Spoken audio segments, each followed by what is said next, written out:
மகாபெரிவா சரணம்.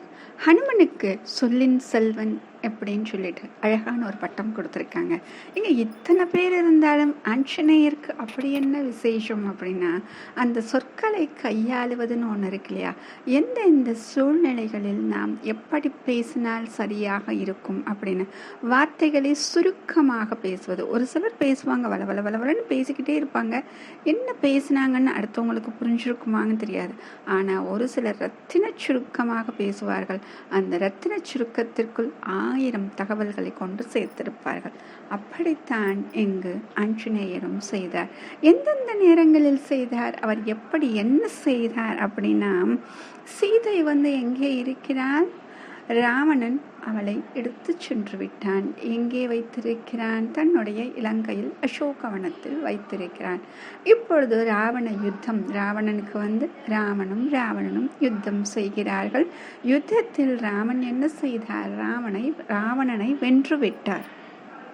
அப்படி வென்ற பிறகு இந்த தகவலை கொண்டு போய் சீதையிடம் சேர்க்க வேண்டும் இல்லையா?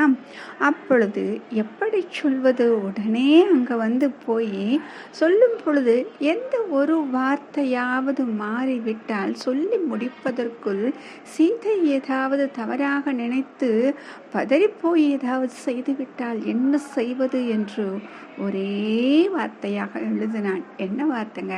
நம்ம எப்போ பார்த்தாலும் ஏதாவது நாம் செய்யக்கூடிய செயல்கள் வெற்றி பெற வேண்டும் என்றால் நாம் நினைத்து எழுதுகிறோமே, ஸ்ரீராம ஜெயம். அந்த சொற்றொடரைத்தான் அவர் எழுதினார்.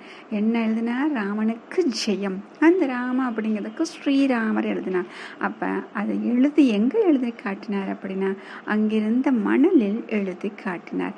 சீதை அடைந்த மகிழ்ச்சிக்கு அளவே இல்லையா. அந்த ஒரு வார்த்தையில் அப்படி அழகாக எழுதி காட்டிவிட்டார். சரி, இங்கு சீதைக்கு இப்படி செய்தார் என்றால், சீதையை பார்த்துவிட்டு அசோகவனத்தில் பார்த்துவிட்டு ராமனுக்கு கொண்டு போய் தகவலை சேர்க்க வேண்டும். அங்கு தகவலை சேர்க்கும் பொழுது, நான் அசோகவனத்திற்கு போனேன், சீதையை கண்டேன் அப்படின்னு எவ்வளவு பெரிய சொற்றொடர் இல்லையா. அதை சொல்வதை கேட்பதற்காவது அங்கு ராமனின் உயிர் என்ன பாடுபட்டிருக்கும், நான் சொல்லி முடிப்பதற்குள் அவருடைய மனநிலை என்னவாக இருக்கும், எவ்வளவு கஷ்டப்படுவார் அப்படிலாம் யோசிச்சு நம்ம அந்த மாதிரி சொற்றொடர் நம்ம தமிழில் உபயோகப்படுத்தினதே கிடையாது.